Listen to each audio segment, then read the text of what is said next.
জানুয়ারি থেকে এখন পর্যন্ত ৫টি দেশের ৭টি শহরে অনুসন্ধান চালিয়ে ৪০,০০০ কোটি টাকার সম্পদের সন্ধান মিলেছে জাতীয় রাজস্ব বোর্ডের কেন্দ্রীয় গোয়েন্দা সেল থেকে।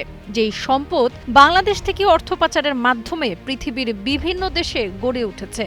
এছাড়া ৯টি দেশে ৩৫২টি পাসপোর্টের সন্ধান পাওয়া গেছে, যেগুলো অবৈধ টাকার বিনিময়ে অর্জন করেছে কিছু বাংলাদেশি।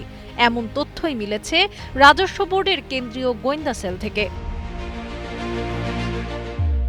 রোববার রাষ্ট্রীয় অতিথি ভবন যমুনায় এনবিআর চেয়ারম্যান মোহাম্মদ আব্দুর রহমান খান ও সিআইসি মহাপরিচালক আহসান হাবিব প্রধান উপদেষ্টার সামনে এসব তথ্য তুলে ধরেন। প্রধান উপদেষ্টার প্রেস উইংয়ে পাঠানো এক বার্তায় বিষয়টি জানানো হয়। জানা যায় ৯টি দেশে ৩৫২টির পাসপোর্টের সন্ধান পাওয়া গেছে।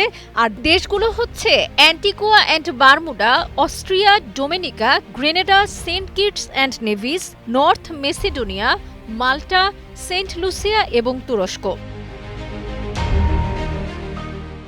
বান্ডেল থাকলে প্রতি সেনমানিতে টাকা বাঁচবে। বিকাশ সেনমানি বান্ডেল কিনে জিতুন প্রতি লেনদেনে। আহসান হাবিব জানান, দেশে বসেই বিভিন্ন উৎস থেকে প্রাপ্ত তথ্যের ভিত্তিতে প্রাথমিক প্রস্তুতি শেষে সিআইসির গোয়েন্দারা দেশগুলোতে সরেজমিনে পরিদর্শন করে বিস্তারিত তথ্য তুলে নিয়ে আসেন। আরও অনুসন্ধান চলমান রয়েছে জানিয়ে তিনি জানান, এখন পর্যন্ত বাংলাদেশ থেকে ব্যক্তি ও প্রতিষ্ঠানের নামে অর্থ পাচার করে গড়ে তোলা ৩৪৬টি সম্পত্তির সন্ধান মিলেছে। এসব সম্পত্তি বাজেয়াপ্ত করে অর্থ পাচারের সঙ্গে জড়িত ব্যক্তিদের সাজা নিশ্চিত করতে কাজ করছে সিআইসি। ৬টিরও বেশি আন্তর্জাতিক সংস্থা এই প্রক্রিয়ায় বাংলাদেশকে সহযোগিতা করছে। তিনি আরও বলেন, এখনও প্রচুর তথ্য রয়েছে যা উন্মোচনে অনেক সময়ের প্রয়োজন। এই অর্থ পাচারের সঙ্গে জড়িত ব্যক্তিরা শেখ হাসিনার আমলে কেন্দ্রীয় ব্যাংকের ডাটাবেজ নিয়ন্ত্রণ প্রক্রিয়ায় নিজেদের লোক বসিয়ে বহু তথ্য গায়েব করে দিয়েছে। আশার বিষয় হচ্ছে, মুছে দেওয়া তথ্য উদ্ধারে দক্ষতা অর্জন করেছে সিআইসি।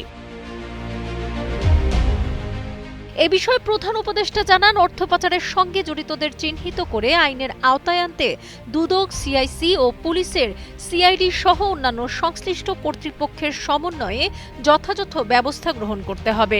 এমন দৃষ্টান্ত স্থাপন করতে হবে যাতে ভবিষ্যতে কেউ দেশের সম্পদ লুট করে বিদেশের সম্পত্তি তৈরি করতে না পারে। সিআইসিকে অনুসন্ধান কাজ চলমান রাখার নির্দেশনা দিয়ে প্রধান উপদেষ্টা বলেন, যতদূর সম্ভব গভীরে যেতে হবে এবং সম্ভাব্য আরও দেশে অনুসন্ধান বিস্তৃত করতে হবে। দেশের সম্পদকে কিভাবে লুটপাট করেছে কিছু মানুষ তা জাতির সামনে প্রকাশ করতে হবে। সেজন্য সবগুলো সংস্থাকে জোটবদ্ধ হয়ে কাজ করতে হবে। সাবরিনা কাজী, কালের কণ্ঠ।